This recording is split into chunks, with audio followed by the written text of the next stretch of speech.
I've got the answer right here, ladies and gentlemen, to everything that ails you. Now step right up. One who acts like a duck about his salves and remedies.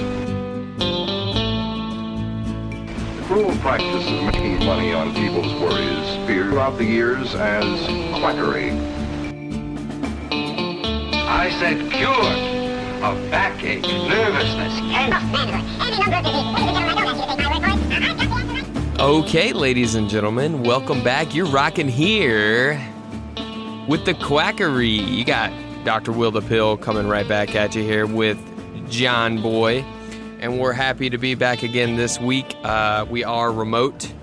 And I am drinking a, John, can you see this? A Big Light beer. Oh, that looks like a Natty Light can, almost. It does, but it's like more American. I'm drinking a Big Light because we got a big topic this week. And because it was the only beer left in the fridge after a big weekend. On a more serious note, this week we are changing gears a little bit here. I almost thought about not doing this because, we have a very lighthearted show. We just like to have fun and laugh about crazy ass, old quackeries. And it is that, but it is also very sad, but very serious. But the thing with it is, like, those who, ignore history are doomed to repeat it. I know I'm messing that quote up completely, and I don't even know who said it, but it's so true, right? So you got to look at stuff like this. Remember what happened so we don't do this shit again. I mean, there's enough 1984 going on in the world today. If you know what I mean. COVID 1984. Oh, shit. Got him. Oh, shit. Exactly, man. So that's just where people, basically we're ignoring all of our history. Good and bad, man. You got to remember the bad, especially. That's the only way we learn. So this week, as promised from the episode last week, is the Tuskegee syphilis study. And I put here, don't touch it or you'll go blind. I know I said I was going to be serious, but that's the one thing I'm going to say, one joke I'm going to tell. Like when you ever heard when you're masturbating when you're a kid, if you touch it too much, you'll go blind. What? No. No one ever said that? I've you never heard that? Ever heard of that. You'll grow hair on your palms. I've heard of that, if you touch it, you'll go I've blind. heard of the hair on your palms. You never No, I never got caught masturbating. Man, I never got caught as far as I know. We'll start with where Tuskegee is. Do you know where that is? No, is it America? Yeah, I guess so. Alabama. Oh, great. It's in the South. Buddy. Yep. Tuskegee, Alabama. It's halfway in between Columbus, Georgia, and Montgomery, Alabama. I'm going to take you back to Greenbow, Alabama. I know you said you knew a little bit about this Tuskegee experiment. I guess, tell me what you know, and we'll go from there. No, I honestly nothing. I thought it was something completely different. I thought we were testing syphilis in another country. I know we did something like that. That actually, that'll be a little teaser for the end of the episode there. I don't know if it was syphilis, though. It actually is related, sadly enough. I will save that for the end. Okay, so we'll start with, obviously, it's the Tuskegee syphilis experiment study. So we'll start with what syphilis is. It's obviously an STD, a sexually transmitted infection or disease that can cause serious health problems if not treated. So it actually has different stages. There's 4 stages, but they're labeled primary, secondary, latent, which obviously would be just like an in-between stage, and then tertiary. Tertiary is like third, for those of you who didn't take all those science classes. Or English classes. I don't know the English language very well myself. There are different signs and symptoms with each stage. So obviously, how do you catch syphilis? Typically by sexual contact for vaginal, anal, or oral sex. And you can find the sores, around your genitals or your mouth. And you can even have, sadly, syphilis can go from mother to baby if it's not treated beforehand. Yeah, that's that. Some interesting stuff here with the history of syphilis. I looked up. So it's a bacterial infection. So it is caused by Treponema palladium, which almost sounds like a superhero name. Treponema palladium. Actually sounds like they would use that for like Spider-Man's experiments or something, Doc Ock, and use the palladium. There's a lot of debate on like how it started. You will hear a lot of people say that it was from people having sex with animals. But it was a funny kind of thing where like in 16th century Europe, each country was like pointing the finger and like at each other. And like through different times they would call it, not just Europe, actually kind of like the whole world. They'd call it the Chinese ulcer, Venetian disease, Naples disease, crazy. Or the French pox. So everybody called it something different, Yeah. It is really funny. That's crazy. And then actually there's actually a rumor that Christopher Columbus and his crew brought it back from America to Europe. That's not substantiated. Yeah, because Pope Innocent. Funny, Pope Innocent's the one that found America. He probably is the one who started syphilis. Yeah, but you got to watch out because I feel like he's one of those vampires like in Blade, the really, really old ones, like he's still alive. Yeah, Pope Vampire Innocent. That was my favorite episode thus far. That's cool, right? Shit is cool. If you didn't listen to it last week, there's a conspiracy with Pope Innocent the Eighth. We said he's probably a vampire. Go back and check that one out. It's about drinking blood. Yeah. This week, obviously, the Tuskegee experiment. So, obviously, the sailors, they go from port to port. That's how they said a lot of syphilis spread was from sailors, not just coming in from port to port, but going from port to port. You know what I'm saying? What? Yeah, I know what you're saying. Like on Austin Powers when he's like, only sailors wear condoms. They should. The dirty bastards always going from port to port. I don't know why that went to Sean Connery instead of Mike Myers, but you get the idea. So at first, the most popular treatment was mercury. I'm not going to get too much into the different mercury treatments because I want to do a designated mercury episode. But obviously, mercury is toxic and only minor success from it, right? So the funny part, though, was there was this saying they would say, one night in the arms of Venus leads to a lifetime on Mercury. Oh, I love that. Good, right? Dude, I want to get that tattooed on me, man.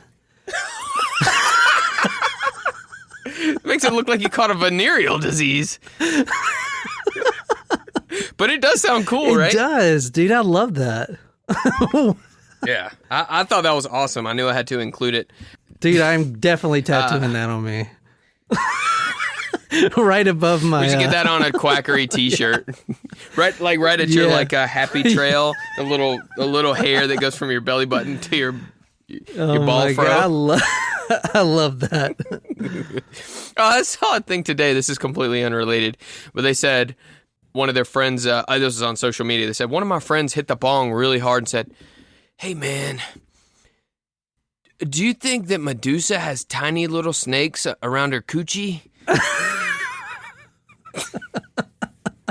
What?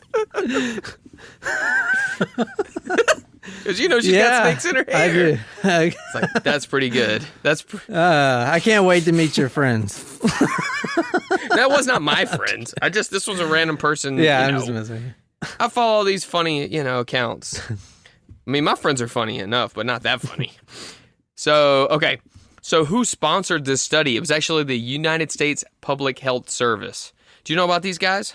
No, I hope they're not still around. They probably are. Yeah, they are. Oh, definitely. I went to their website, usphs.org, and this is their mission statement. The Commission Corps of the U.S. Public Health Service, or USPHS, Commission Corps, works with the front line of public health. Our medical, health, and engineering professionals fight disease, conduct research, and care for patients in underserved communities across the nation throughout the world.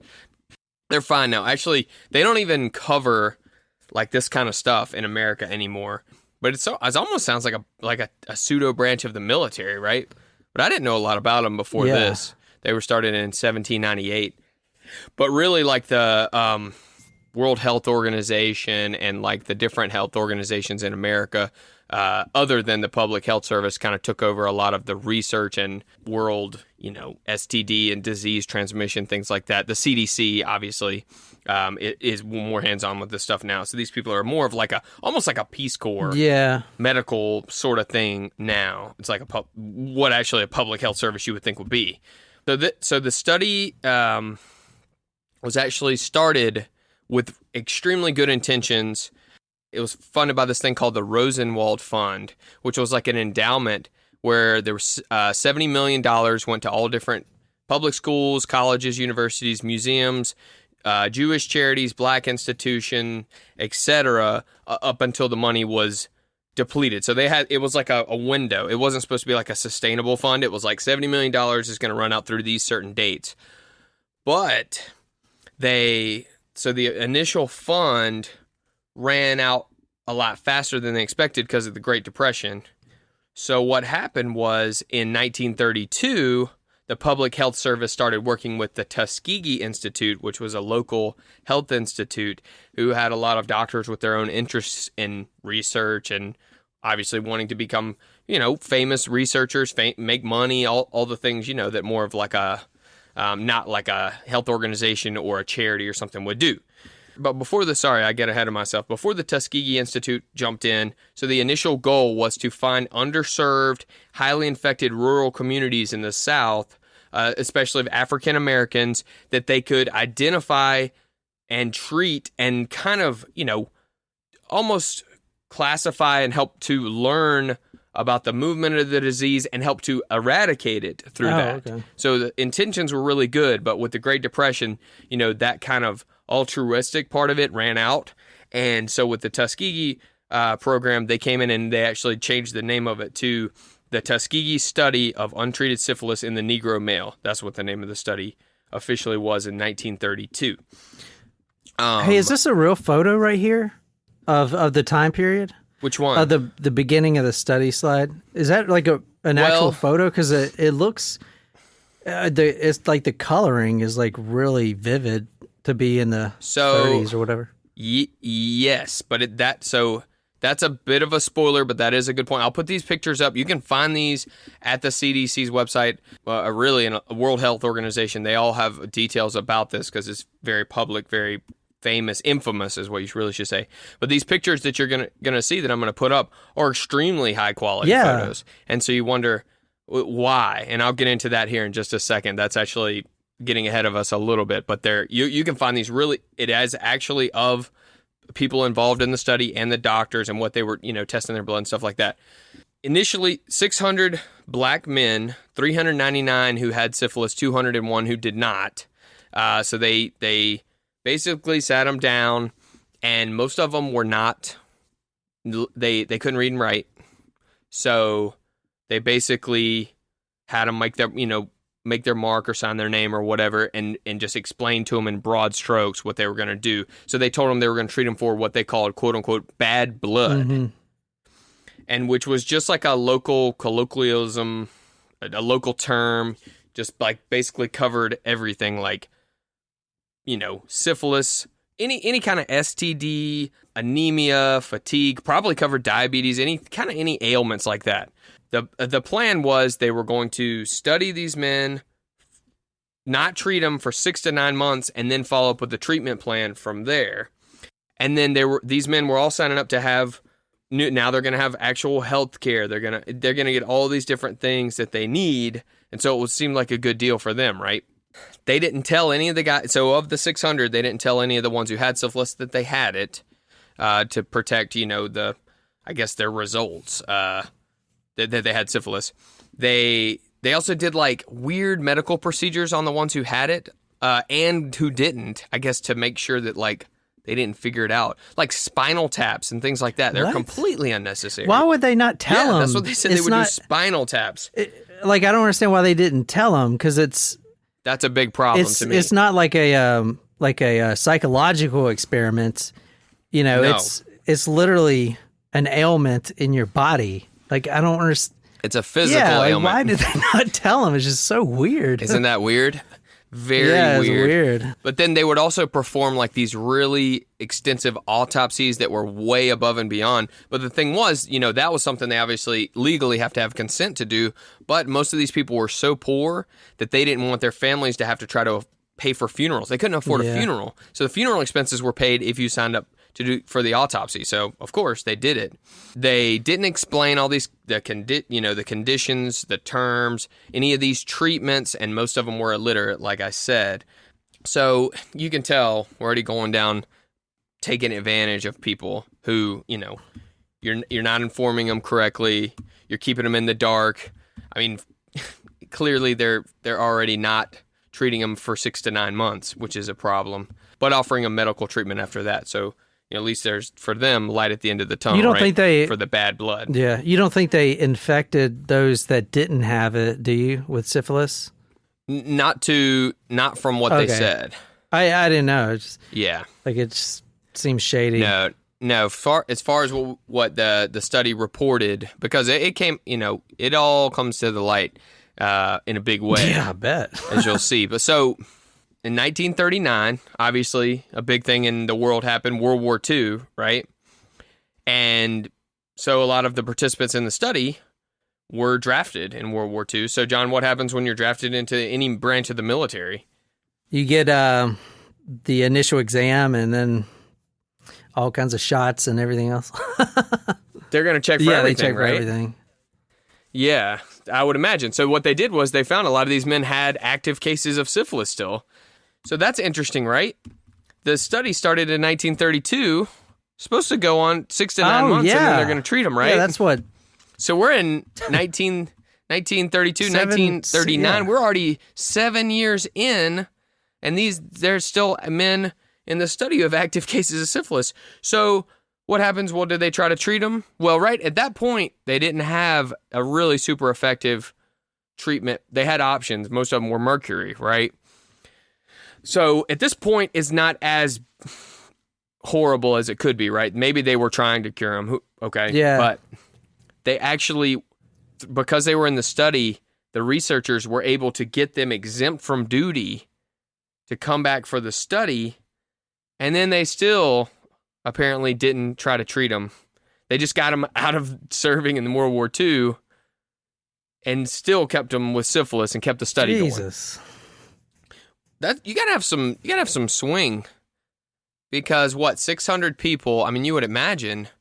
I don't know what the numbers are for World War II, but you would imagine at least 100 dudes, if not.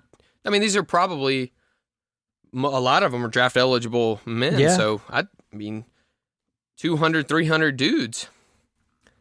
We'll talk about. Well, wouldn't the military have just treated him, right? Well, the question is, when did penicillin become available for use, right? Because penicillin was discovered actually in 1928. Interestingly enough, Alexander Fleming, they say he was like a careless lab technician, sort of like when Louis Pasteur figured out his vaccine. With the remember with his little technician who left the stuff over the weekend, right? Yeah. Well, with him, same kind of serendipitous accident, as they may say. He left a culture plate of Staphylococcus, which would be like a staph infection, right, by a window, and mold started growing in it. And he noticed that obviously the edge of the mold inhibited the bacterial growth, like significantly, like it wouldn't pass the line. And so he thought that it must be, have some sort of, bacteriostatic at the least effects, and it ended up being an antibiotic effect to killing the bacteria. So they, purified whatever that penicillin, which is what that mold growth was, and eventually got it more and more. And by the end of World War II, it actually became available for commercial civilian use. And so that was 1945 was when it really came out to everyone. And I saw some stuff where the military was using it near the end of World War II.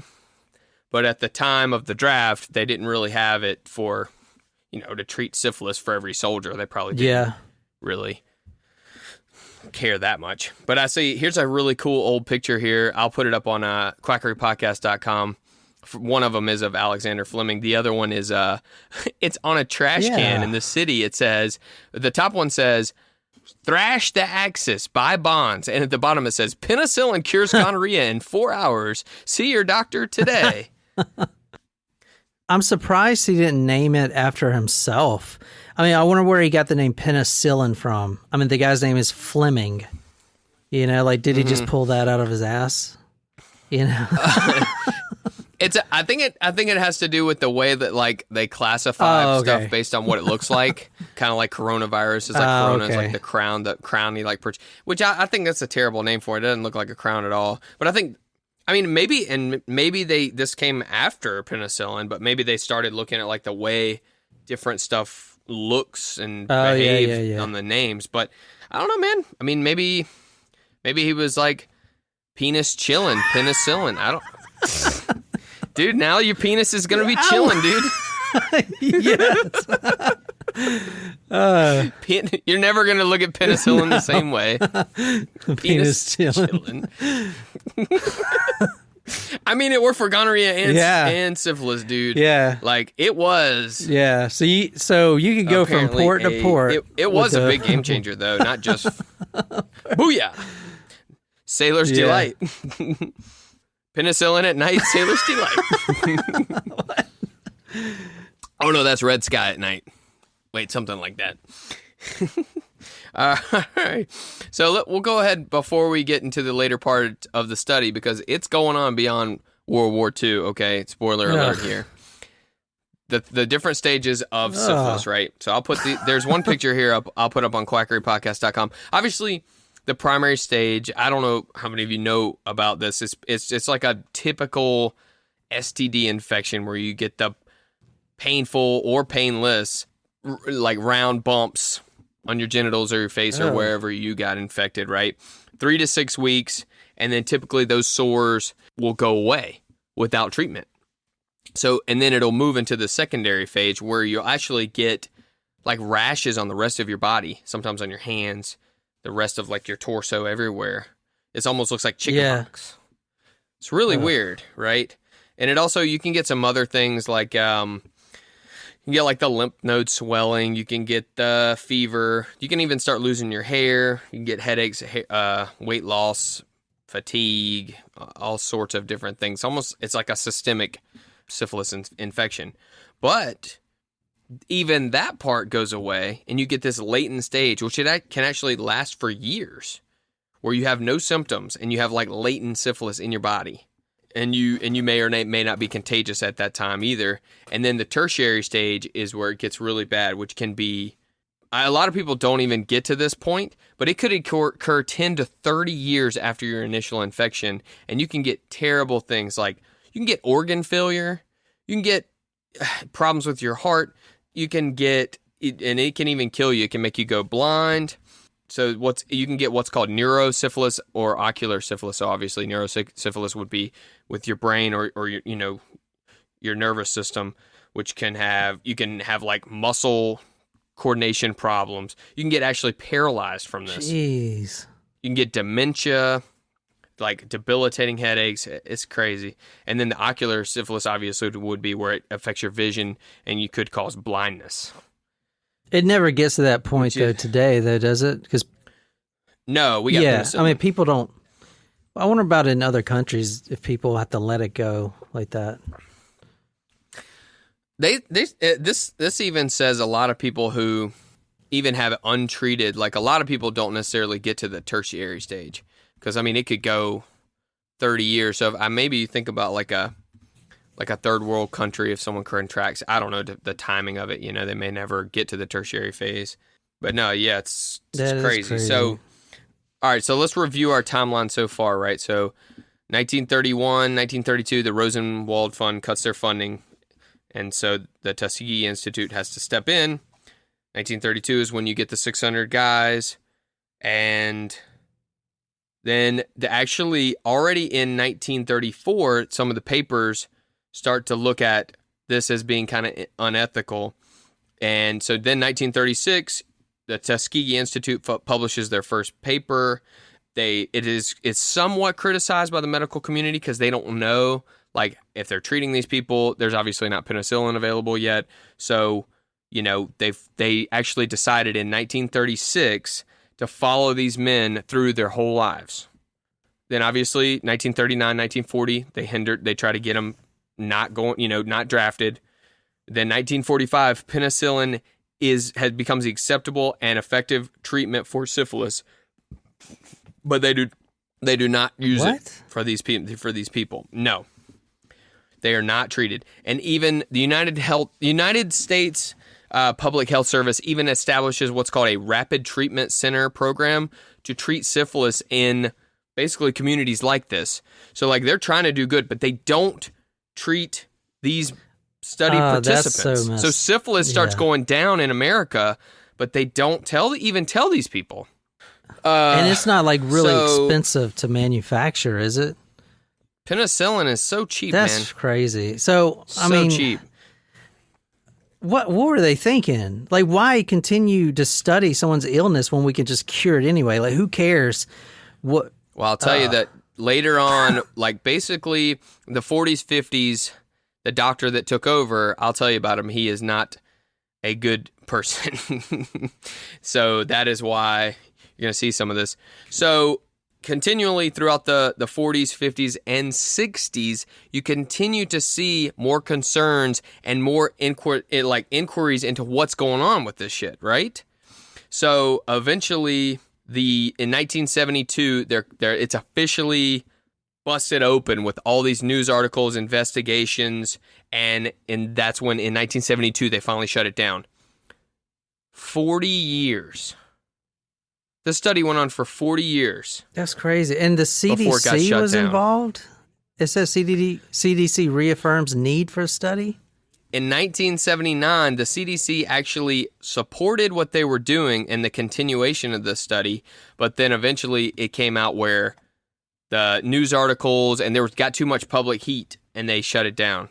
In 1969, CDC, they reaffirmed the need for the study.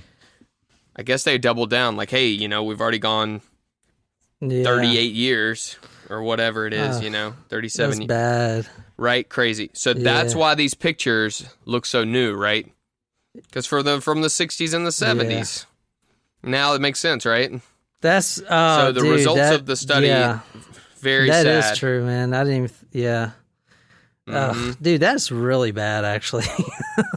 Because 1945, it was a proven treatment, and then now it's 1972.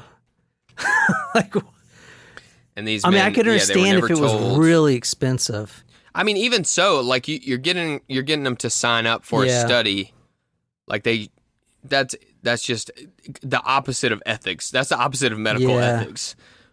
Period. Big time. And a lot of it, I'm sure, it's sadly, there was probably, as you can see here, a lot of white doctors who probably had terrible, views and thought that these men, since they weren't educated and they weren't white people, that they could just keep this study going and it didn't really matter, right? And obviously, that's all false. That's all bullshit. Crazy, man. Because what happened was, like I said, the study was projected to go 6 months, and it went 40 years. Ended in 1972. 128 men died of syphilis or from syphilis complications. 40 men infected their wives, and they said even more could have infected other women or men, obviously. And 19 of the children were born with active syphilis infections from the infected wives of the men who were not treated. Over this time period. How many treatments do you have to give someone to cure it completely? Do you know, or is it? I'm pretty sure it's with most of these, it's just a big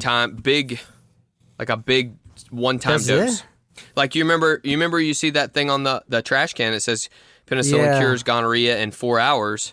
That's crazy. I know with most of the STDs now, they don't always do penicillin. Actually, a lot of times they'll do like a Z-Pack, like a zithromycin. They'll do a big 1 gram dose, and boom, that's it. You take one gram and it's done for most of those gonorrhea, syphilis, chlamydia.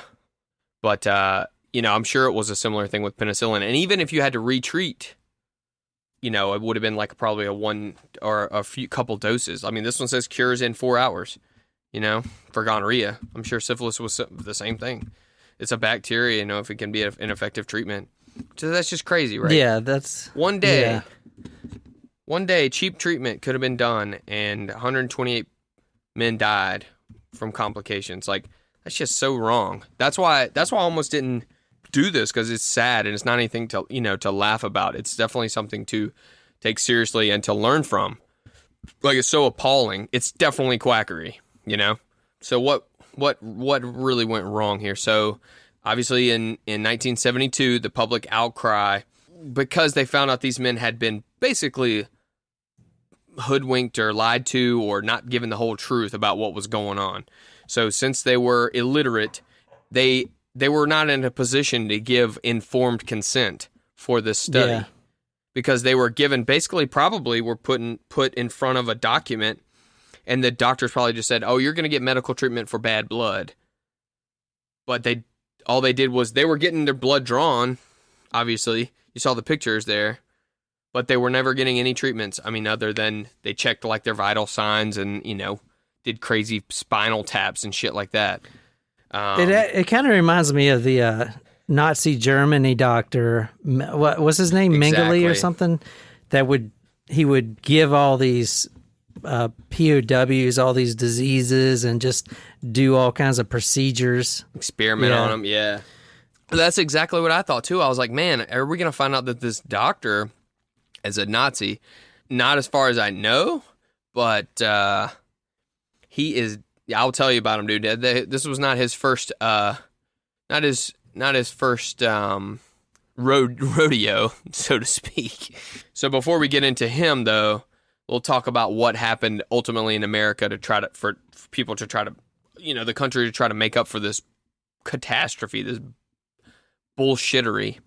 Immediately, 1973, there was a massive class action lawsuit from the participants in 1970, and that was actually a black lawyer who brought the case and won $10 million. That was the initial settlement for these families. But obviously that was not going to be the end of it. Then they kept getting more things, because obviously that wasn't enough.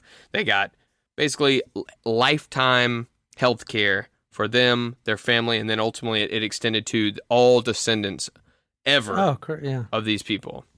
Bill Clinton gave an official apology and expanded it. That's why I have a picture here of one of the last remaining survivors with Bill Clinton. And he died in 2004, and there's still 11 offspring alive today who are still getting the full benefits, and they will until, forever, which is the least, obviously, that America can do for this shit, right? Also, when I was researching this stuff, I came up with another thing kept coming up over and over, was this Guatemalan experiments. Have you heard of these? Is that? I think that's what I was talking about. This is what you were probably thinking of, right? This is what I was talking about, yeah. So there was a physician named John Charles Cutler who was in Guatemala from 1946 to 1948. He's an American, and the reason why these link is because he was the doctor in the later stages of the Tuskegee experiments. He was in charge. So this dude might as well be one of the Nazi doctors. All right, so here's what he did. He would take prostitutes in Guatemala who were infected with syphilis and gonorrhea, and he would make them go sleep with the prisoners, the soldiers, and the mental patients, and infect them with syphilis and gonorrhea. Jesus. And then not get any informed consent from these people. And they know at least 83 people died, but the records were lost or whatever, which is so shady, right? Yeah. It was like an abomination. Like, I mean, that is like shit you would read about in like a horror movie. Yeah. I've heard, yeah. Like, that is just like completely violating human rights to the... Jeez. I don't even know what else to say about that. Anyway, and so, again, a president had to get up there. This time it was Barack Obama, 2010. He had to officially apologize for this shit for ethical violations, because this shit was, the same stuff. This dude, so here's what's going to make you really mad. This guy, I'll put this picture up on quackerypodcast.com. This dude is the creepiest looking dude, John Charles Cutler. He died in 2003, and he never got in trouble for shit. Jesus.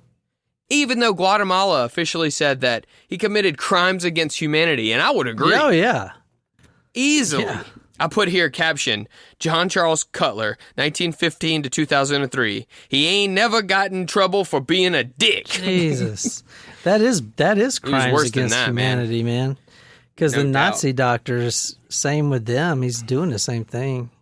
He said it was that he couldn't tell any of them that he infected them either because it would mess with what he called pure science.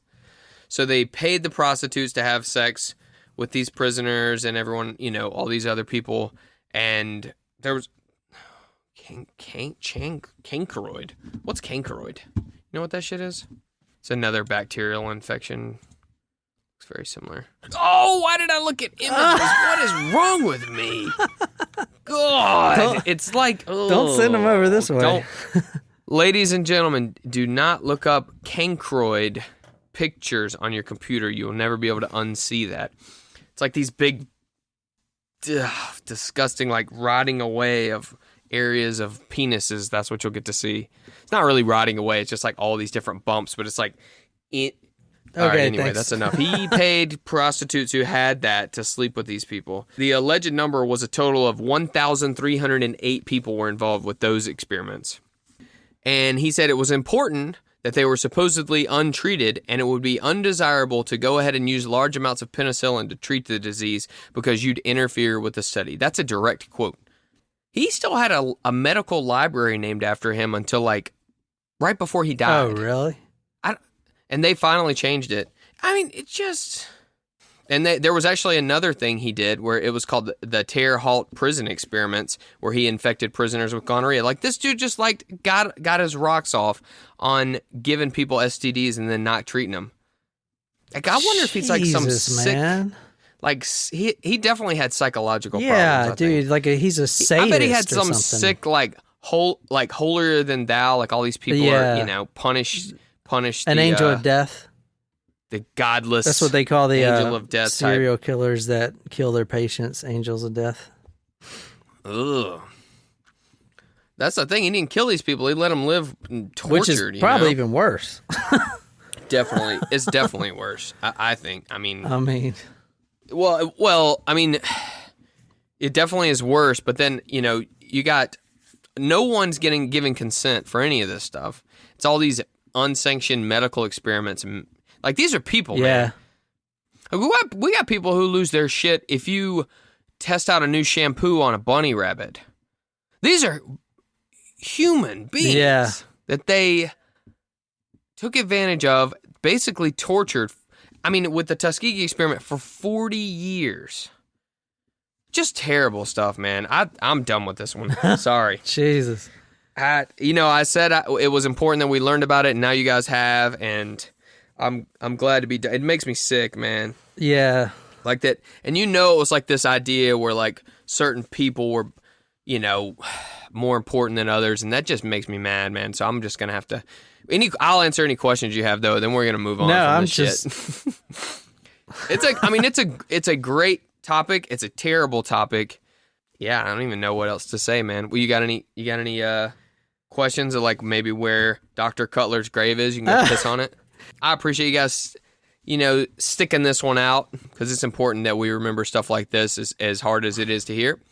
I promise next week we'll be back with a light and funny topic, and it's going to be fantastic. This week's was good, obviously, in a different way, but that's going to be our show. If this episode really quacked you guys up, or you learned a lot and it made you sad, either way, if you want to support the crew, head on over to quackerypodcast.com/join, become an official Quackhead. Make sure and hit that subscribe button and follow us on social media, Facebook, Twitter, Instagram. Check out all the pictures from the show on quackerypodcast.com. Rate and review us on Apple Podcasts. That makes a huge difference. Tell all your friends. As always, keep calm and quack on. And don't touch it or you'll go blind.